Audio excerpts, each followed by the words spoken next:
Perkenalkan, nama saya Regina Francina Penielia Longdong dengan NIM 2006-1104126, angkatan 2020, kelas C3. Perkenalkan, nama saya Evangelista Marcella Hetiani Mancoro dengan NIM 2106-1104-0109. Perkenalkan, nama saya Michelle Beauty Irvania Rerungan dengan NIM 210611040117. Dalam setiap perusahaan pasti memiliki beragam kegiatan yang mana melibatkan transaksi. Hal ini tentu sangat penting karena berhubungan langsung dengan kondisi finansial perusahaan tersebut. Nah, kesalahan pada saat menghitung atau melakukan transaksi tentu dapat memberikan kerugian bagi perusahaan.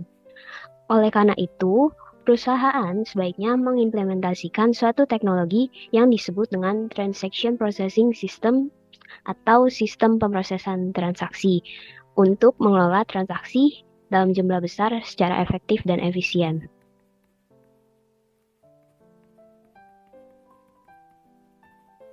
Apa itu sistem pemrosesan transaksi atau Transaction Processing Systems? Nah, jadi sistem pemrosesan transaksi adalah sebuah sistem yang digunakan untuk mencatat transaksi rutin harian yang dihasilkan dalam kegiatan bisnis. Sistem informasi terkomputerisasi ini dikembangkan untuk memproses jumlah besar data transaksi bisnis rutin, termasuk untuk menghasilkan informasi keuangan.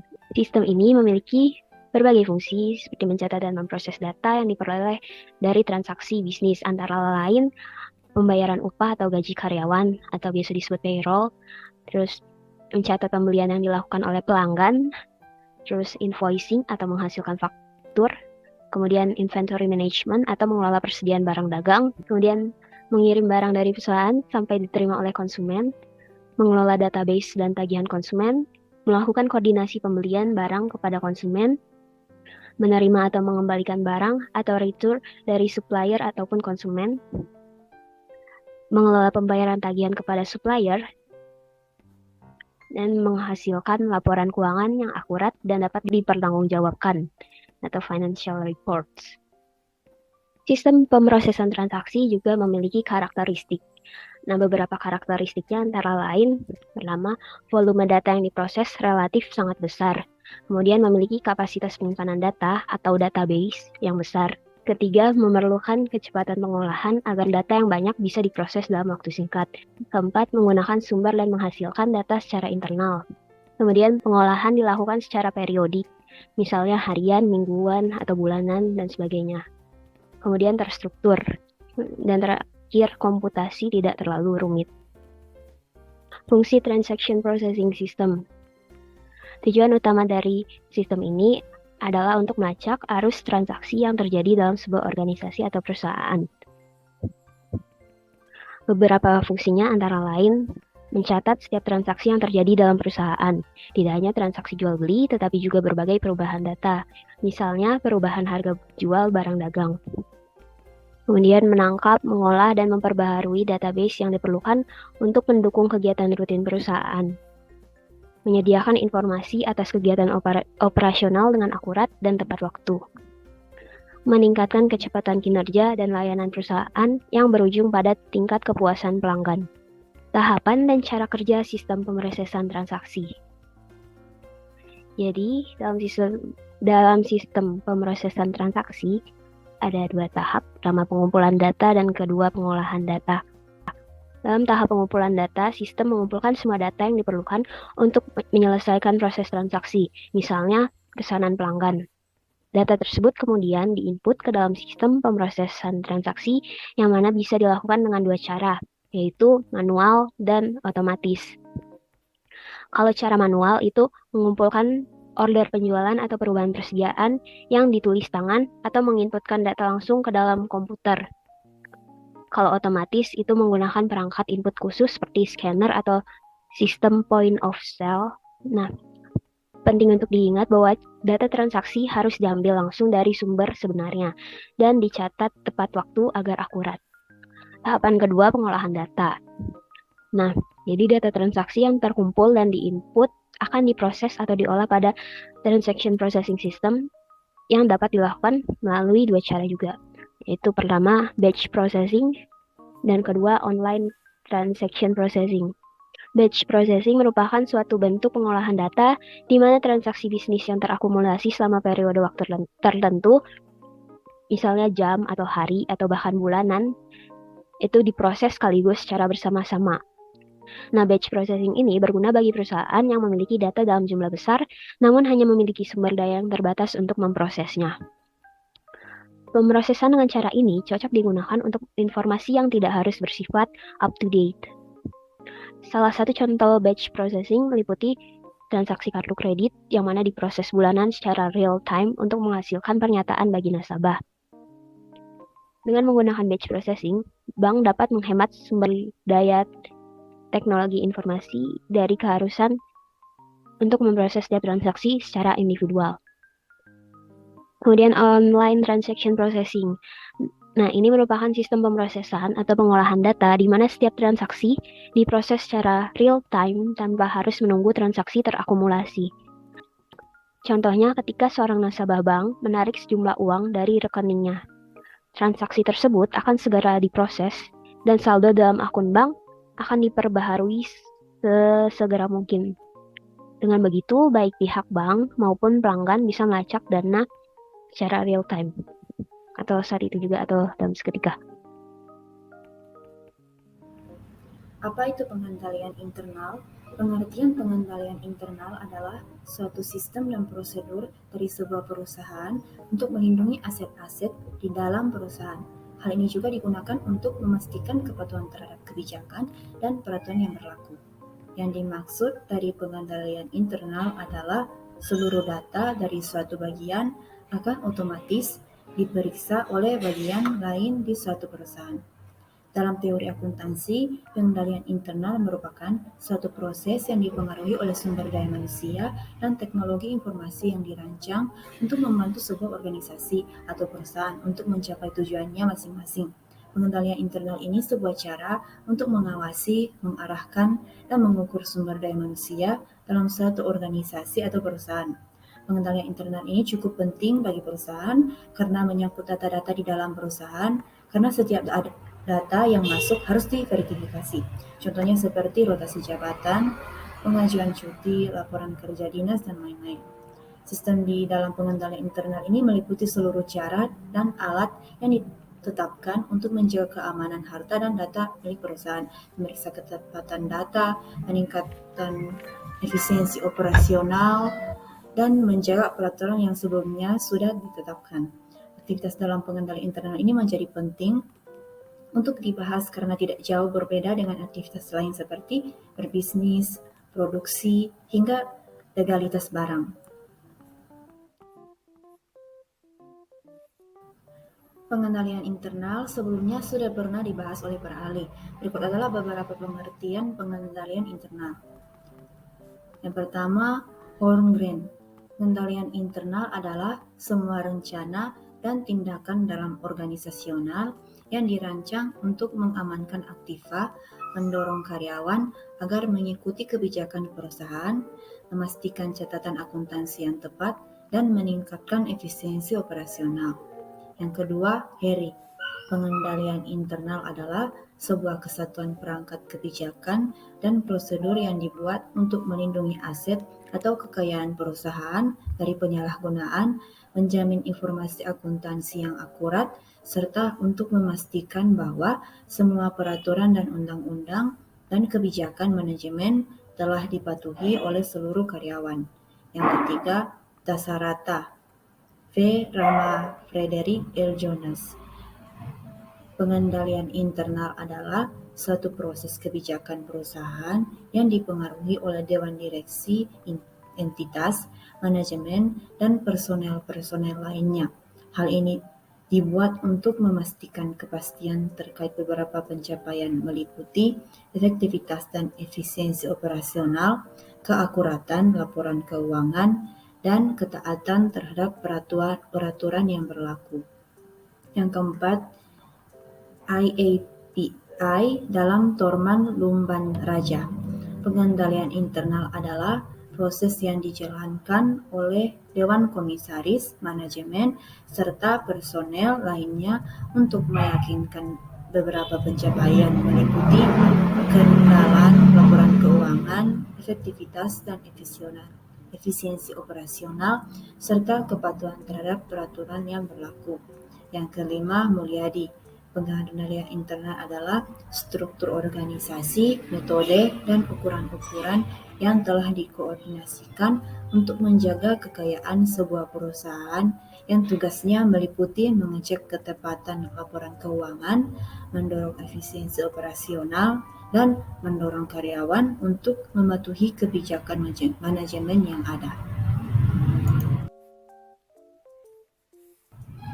Berdasarkan tujuan dan pengendalian internal, maka jenis pengendalian internal ini dibagi menjadi dua, seperti yang ada di slide, yaitu pengendalian internal akuntansi dan pengendalian internal administrasi.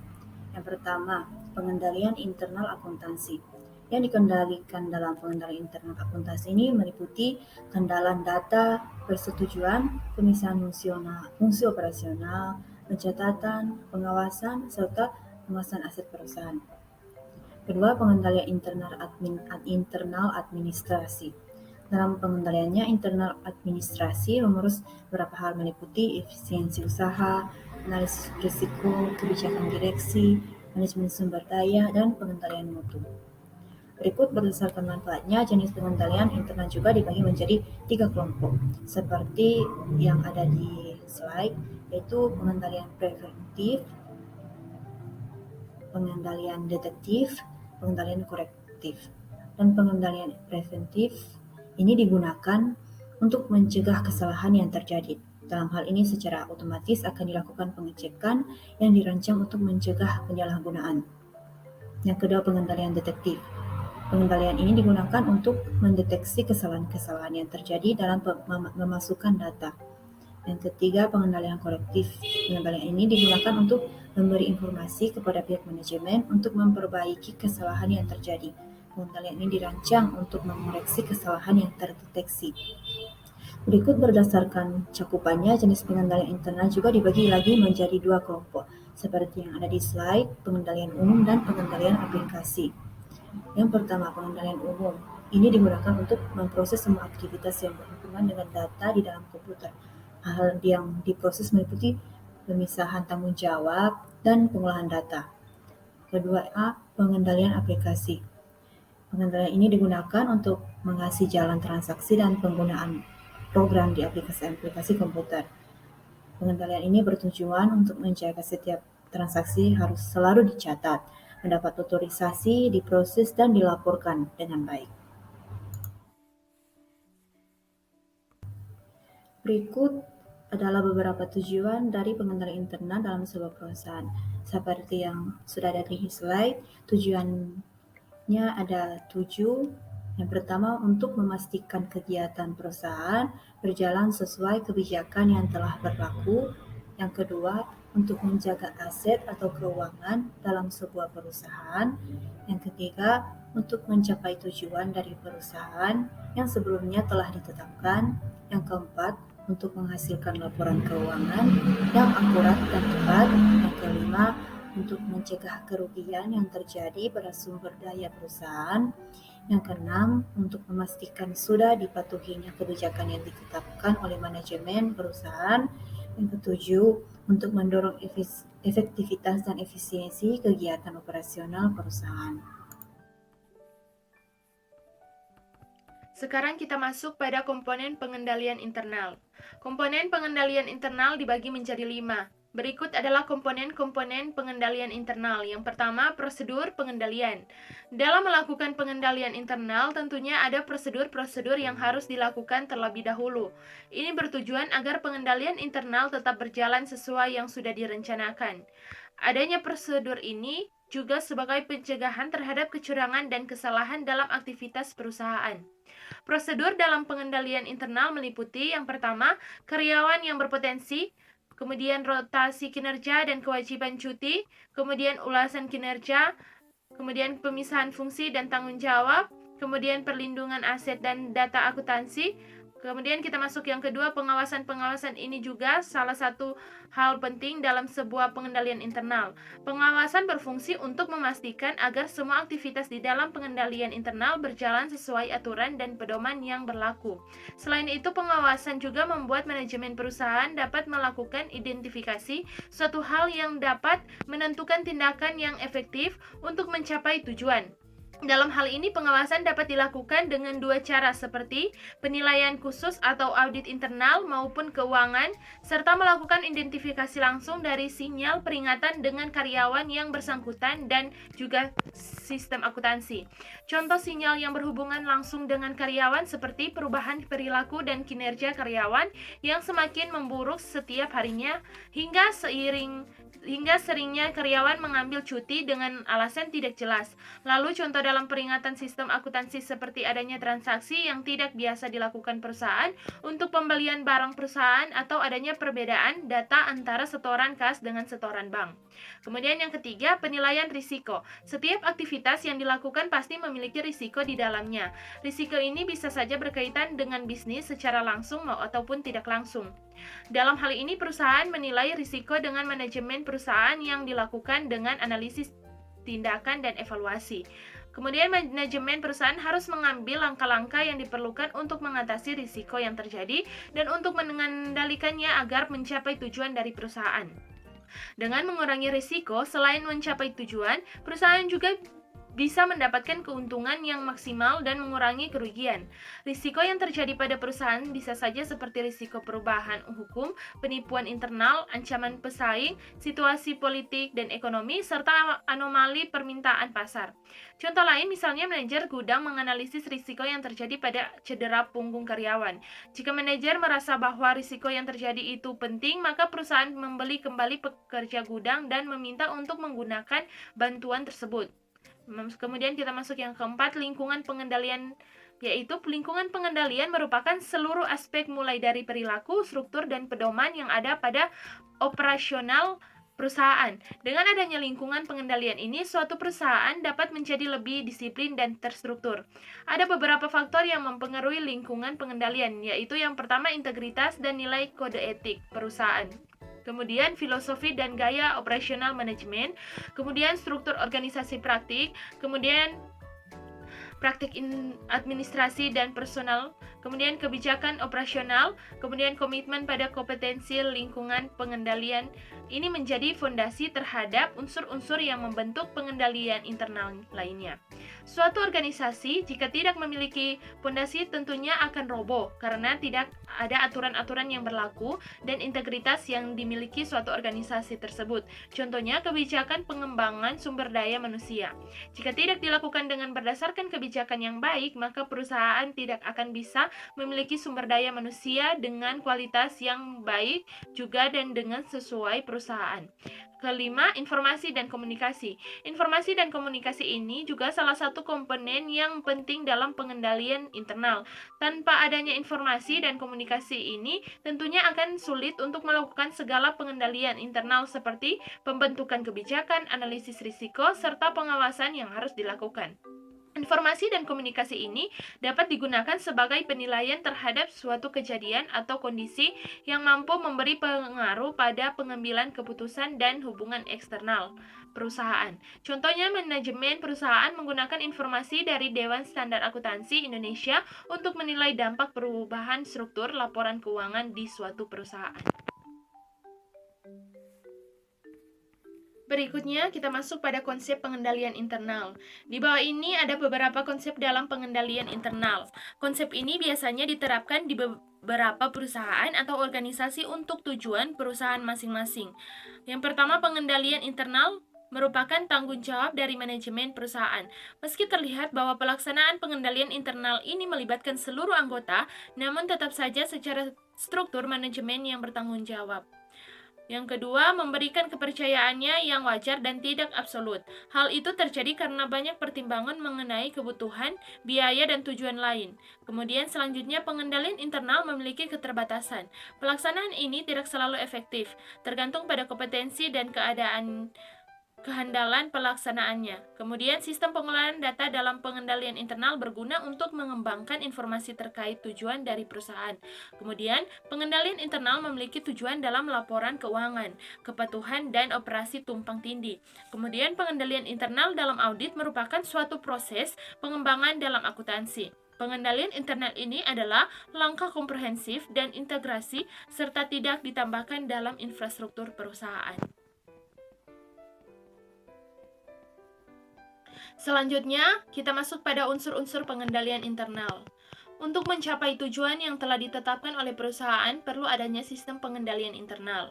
Sistem pengendalian internal pada perusahaan memiliki unsur-unsur sebagai berikut. Yang pertama, struktur memisahkan tanggung jawab fungsional. Struktur dalam organisasi merupakan kerangka untuk pembagian tanggung jawab secara fungsional pada unit organisasi yang dibentuk untuk kepentingan perusahaan. Pembagian tanggung jawab fungsional dalam organisasi dibagi menjadi dua prinsip berikut. Yang pertama, dipisahkan antara fungsi-fungsi operasional dan penyimpangan dari fungsi akuntansi. Fungsi dari operasional itu sendiri adalah tugas untuk melaksanakan suatu kegiatan seperti pembelian, sedangkan fungsi penyimpanan adalah tugas untuk menyimpan aktif perusahaan. Selanjutnya, suatu fungsi dibatasi, tidak boleh melakukan tanggung jawab penuh untuk semua tahap transaksi. Yang kedua, wewenang dan prosedur. Memberi upaya perlindungan di sebuah organisasi di setiap transaksi hanya bisa terjadi karena adanya otoritas wewenang untuk menyetujui adanya transaksi.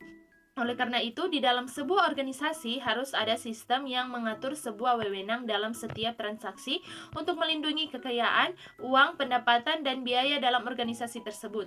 Kemudian yang ketiga, praktek sehat dalam tugas organisasi. Dalam pembagian tugas dan fungsi di organisasi tidak akan terlaksana dengan baik apabila tidak dengan praktik yang sehat. Berikut adalah beberapa praktik yang sehat dalam melaksanakan wewenang fungsi di organisasi, yaitu pengambilan cuti bagi karyawan yang berhak, kemudian penggunaan formulir dengan nomor urut cetak yang penggunaannya dipertanggungjawabkan oleh yang berwenang, kemudian transaksi tidak boleh dilakukan atau dilaksanakan dari awal sampai akhir hanya satu orang atau satu unit organisasi tanpa bantuan orang atau unit organisasi lainnya. Kemudian adanya pemeriksaan mendadak dengan jadwal yang tidak teratur. Kemudian diadakan perputaran jabatan untuk menghindari adanya persengkokolan antar pejabat.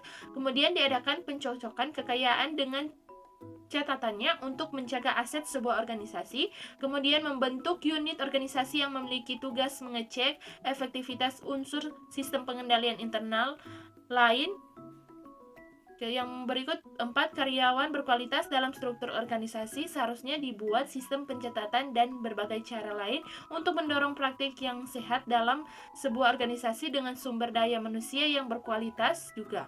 Hal tersebut yang menjadi unsur penting dalam organisasi adalah adanya karyawan yang berkualitas. Cara sebuah organisasi agar mendapatkan karyawan yang memiliki potensi dan dapat dipercaya adalah dengan cara berikut ini. Yang pertama, seleksi calon karyawan berdasarkan kriteria yang berlaku di dalam perusahaan organisasi. Kemudian, yang kedua, dilakukan pengembangan pendidikan terhadap karyawan sesuai dengan tuntutan kerja. Terakhir, kita masuk pada contoh pengendalian internal. Setelah menguraikan mulai dari pengertian sampai unsur pengendalian internal, tentunya harus disertakan contoh dari pengendalian internal ini. Contohnya, ini diambil dari kasus toko-toko yang buka selama 24 jam. Contoh pengendalian internalnya sebagai berikut. Yang pertama, memasang kamera pengawasan. Yang kedua, memiliki sistem untuk mencatat kas otomatis untuk mempermudah pekerjaan. Ketiga, memiliki 2 karyawan yang bertugas bergantian dan 1 orang sebagai pencatat transaksi. Yang ketiga, menempatkan kasir di depan pintu masuk untuk memudahkan pelanggan melakukan transaksi.